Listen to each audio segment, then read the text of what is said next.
गूंज उठा जंगल, इंसानों से मिलता इंसान, जो था भाई हमारा हो जाएगा अब अनजान। ताल ढोल कुत्तों के साथ बड़ी लड़ाई और अकेला के मारे जाने के बाद साल भर बीत चुका था। शायद मोगली कुछ 17 साल का हो गया था, पर वह अपनी उम्र से कुछ ज्यादा सयाना सा दिखता था। खूब सारी उछल कूद, जोरदार खाना पीना और जब गर्मी लगे नदी में नहा लेना, इन सबसे उसका शरीर उसकी उम्र से कहीं ज्यादा गठीला और ताकत में हो गया था बेजोड़। एक डाल से दूसरे डाल झूल झूल कर भागते, अचानक किसी ऊंची टहनी से एक हाथ से लटक जाना और पूरे आधे घंटे तक यूं ही लटका रहना, या फिर एक तेज कुलाचे भरते हुए हट्टे कट्टे नौजवान हिरण को बीच छलांग पर किनारे फेंक देना। मोगली के लिए मानो सब बाएं हाथ का खेल ही था। वह उत्तर के दलदलों में रहने वाले बड़े बड़े सलेटी जंगली सूअरों को भी पछाड़ देता था। जंगल के रहने वाले जो पहले उसकी चालाकी से डरते थे, अब उसकी ताकत से भी डरने लगे, और अगर वह शांति से भी जंगल में से गुजरे, उसके आने की आहट से ही रास्ता साफ कर दिया जाता। हालांकि उसकी आंखों में मासूमियत ही होती। लड़ते हुए भी उसकी आंखें बगीरा की तरह लाल नहीं हो जाती थी, बल्कि वह सिर्फ उत्साह और उत्सुकता से भरी होती थी, और यह एक चीज थी जिसे बगीरा भी समझ नहीं पाता था। जब इसके बारे में उसने मोगली से पूछा तो वह हंसते हुए बोला, जब मैं एक शिकार चूक जाता हूँ तब आता है मुझे गुस्सा। जब मुझे 2 दिन तक खाना नहीं मिलता तब आता है मुझे गुस्सा। तब क्या मेरी आंखें नहीं बोलती? तुम्हारे चेहरे पर तो दिखता है, बगीरा ने कहा, पर तुम्हारे आंखें कुछ नहीं बोलती। शिकार करते, खाते या नहाते, हर समय तुम्हारी आंखें एक सी होती है, मानो नदी किनारे की वह बड़ी चट्टान जो गीले और सूखे सभी मौसम में एक सी होती है।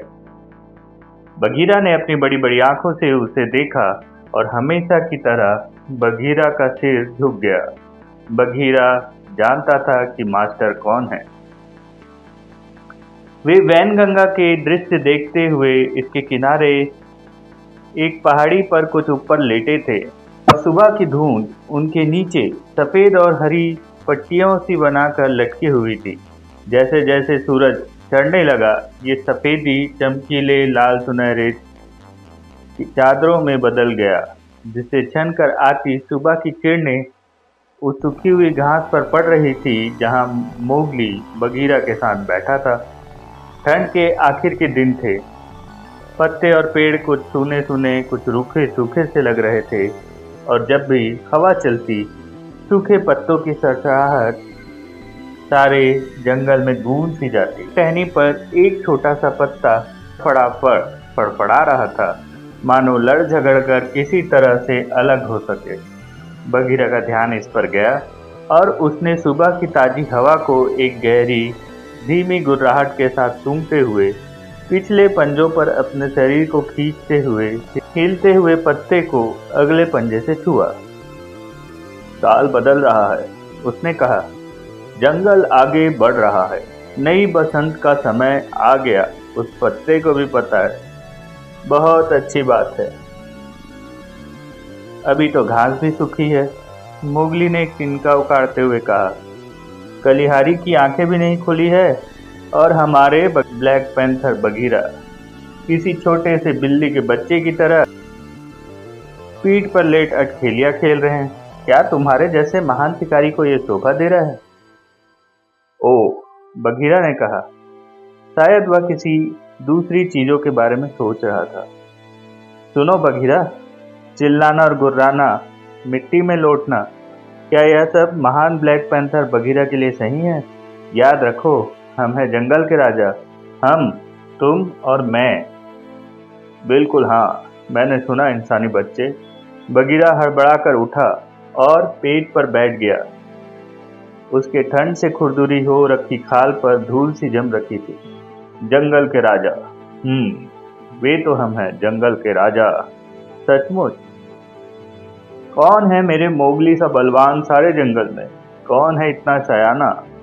बोलने के तरीके में एक अजीब सा मस्खरापन था जिसने मोगली को मुड़कर देखने के लिए मजबूर कर दिया कि कहीं बघीरा उसकी टांग तो नहीं खींच रहा है, क्योंकि जंगल में कई बातें ऐसी होती है जो सुनाई तो कुछ और देती है, पर मतलब उन जिनका कुछ और ही होता है।